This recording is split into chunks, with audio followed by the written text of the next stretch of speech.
नमस्कार। आज हम कुषाण काल में कला और स्थापत्य का किस प्रकार विकास हुआ उस पर बात करेंगे।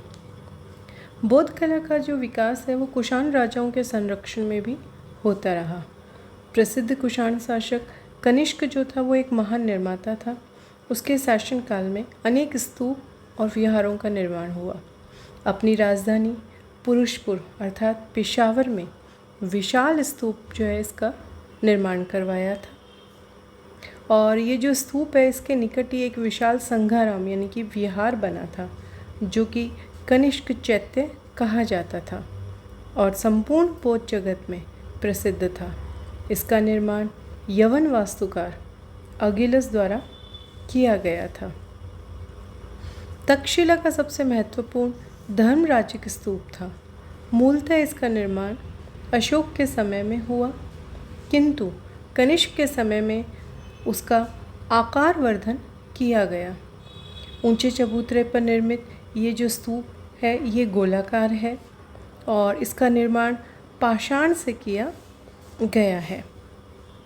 स्तूप जो है इनके अतिरिक्त कनिष्क के समय में कनिष्कपुर जो कि कश्मीर में स्थित वर्तमान कांसीपुर है और इसके अलावा सिरकप जो कि तक्षशिला में स्थित है, इन दो स्थानों पर नए नगरों का निर्माण करवाया।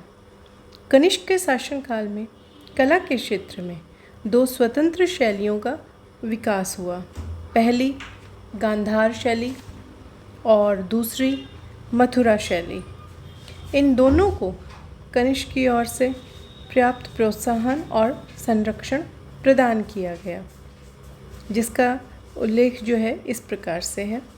सबसे पहले हम बात करेंगे गांधार कला शैली की। तो यूनानी कला के प्रभाव से देश के पश्चिमोत्तर प्रदेशों में कला की जिस नवीन शैली का उदय हुआ उसे गांधार कला शैली कहा जाता है। गांधार शैली में भारतीय विषय जो हैं इनको यूनानी ढंग से व्यक्त किया गया है। इस पर रोमन कला का भी प्रभाव स्पष्ट है। इसका विषय केवल बौद्ध है और इसी कारण कभी कभी इस कला को यूनानी बौद्ध यानी कि ग्रीको बुद्धिस्ट, इंडो ग्रीक अथवा ग्रीको रोमन यानी कि यूनानी रोमीय कला भी कहा जाता है। इस शैली की मूर्तियाँ अफ़गानिस्तान तथा पाकिस्तान के अनेक प्राचीन स्थलों से प्राप्त हुई हैं। इसका प्रमुख केंद्र गांधार ही था और इसी कारण ये गांधार कला के नाम से भी ज़्यादा लोकप्रिय है। अब हम बात करते हैं कुछ बौद्ध मूर्तियों की। तो गांधार कला के अंतर्गत बुद्ध और बोधिसत्वों की बहुसंख्यक मूर्तियों का निर्माण हुआ। ब्राह्मण तथा जैन धर्मों से संबंधित मूर्तियाँ इस कला में प्राय नहीं मिलती। मूर्तियाँ काले सलेटी पाषाण, चूने और पकी मिट्टी से बनी हैं। ये ध्यान, पद्मासन, धर्मचक्र प्रवर्तन, वरद तथा अभय आदि मुद्राओं में है। आरंभिक बुद्ध मूर्ति पेशावर के पास शाहजी की ढेरी से प्राप्त कनिष्क चैत्य की अस्थि मंजूषा पर बनी है। शाहजी की जो ढेरी है उससे प्राप्त मंजूषा के दक्कन पर युद्ध बुद्ध जो हैं वो पद्मासन में विराजमान है।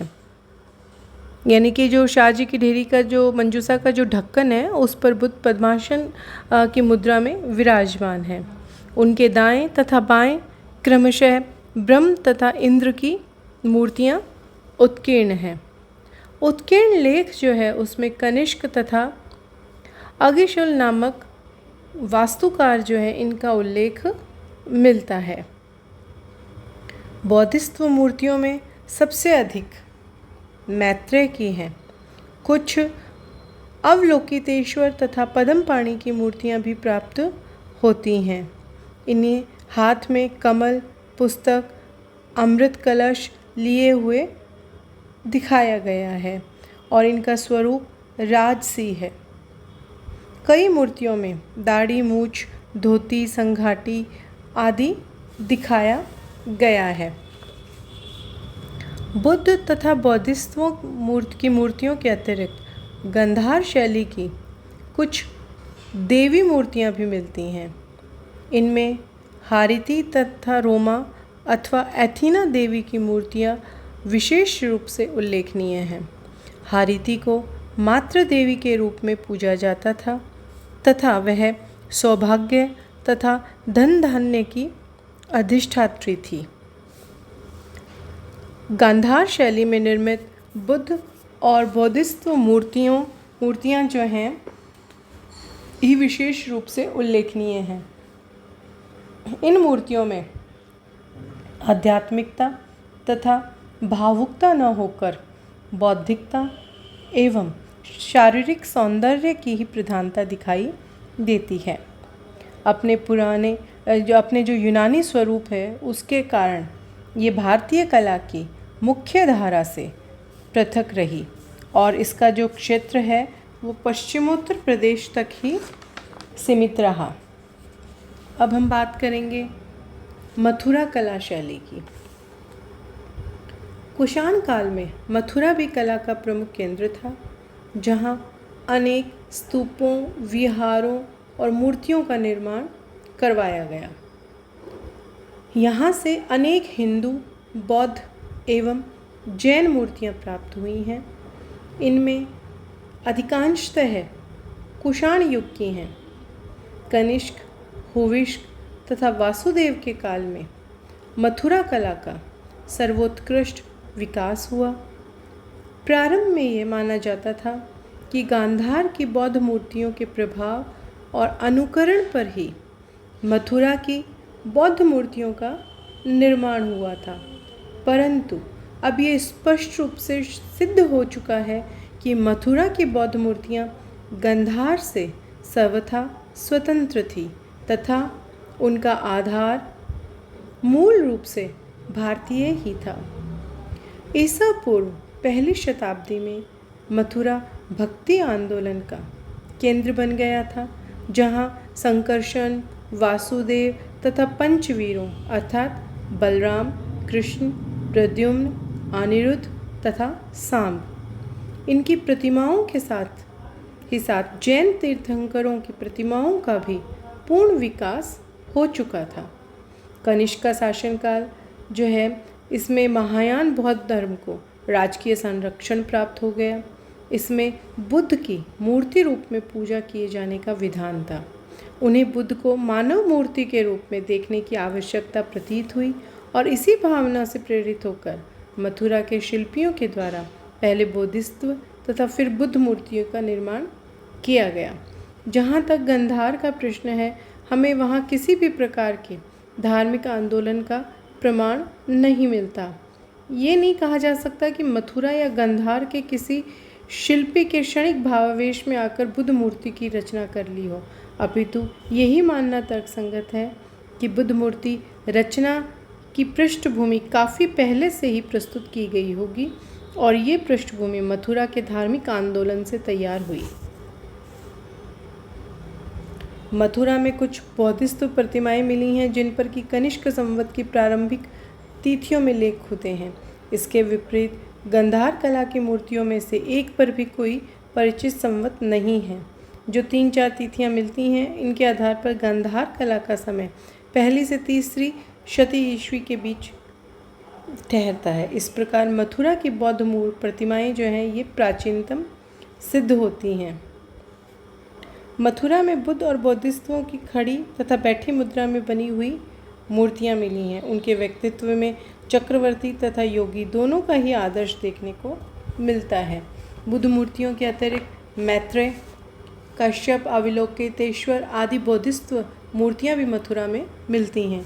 मैत्रेय भविष्य में अवतार लेने वाले बुद्ध हैं। मैत्रेय मूर्तियों में उनका दायां हाथ अभय मुद्रा में अथवा कमल नाल लिए हुए है तथा बायां हाथ अमृत घट लिए हुए दिखाया गया है। गांधार मूर्तियों के विपरीत ये सभी आध्यात्मिकता और भावना से प्रधान हैं। मथुरा शैली में शिल्पकार के भी सुंदर नमूने मिलते हैं। बुद्ध और बौद्धिस्त्व मूर्तियों के अतिरिक्त मथुरा में से कनिष्क की एक सिर रहित मूर्ति मिली है जिस पर महाराज राजाधिराज देवपुत्रो कनिष्को अंकित है। ये खड़ी मुद्रा में है और राजा घुटने तक कोट पहने हुए हैं, उसके पैरों में भारी जूते हैं, दायां हाथ गदा पर टिका है तथा वह बाएं हाथ से तलवार की मुठिया पकड़े हुए है। ये मूर्ति भी यूनानी कला के प्रभाव से मुक्त है। मथुरा के शिल्पियों ने बुद्ध बौद्धिस्त्व मूर्तियों के अतिरिक्त हिंदू और जैन मूर्तियों का भी निर्माण किया था। हिंदू देवताओं में विष्णु, सूर्य, शिव, कुबेर, नाग आदि की पाषाण प्रतिमाएं जो हैं ये प्राप्त हुई हैं। इसी प्रकार से सारनाथ कला शैली जो है इसमें गांधार और मथुरा के अतिरिक्त सारनाथ में भी कुषाण काल की एक बौद्धिस्त्व की विशाल मूर्ति मिली है जो कि खड़ी मुद्रा में है। इसके ऊपर कनिष्क संवत 3 की तिथि खुदी हुई है। इसी प्रकार से आंध्र प्रदेश के अमरावती से भी बैठी तथा खड़ी मुद्रा में निर्मित कई बुद्ध मूर्तियां प्राप्त हुई हैं। अमरावती की बुद्ध मूर्तियों का समय ईसा की 2री शती माना जाता है। इस प्रकार से कला के क्षेत्र में हम देखते हैं कि कुषाण काल जो है इसमें बहुत ही कला का बहुत अच्छे तरीके से विकास हुआ और कला की दृष्टि से ये सब जो मूर्तियाँ इत्यादि हैं ये बहुत ही उत्कृष्ट थी। धन्यवाद।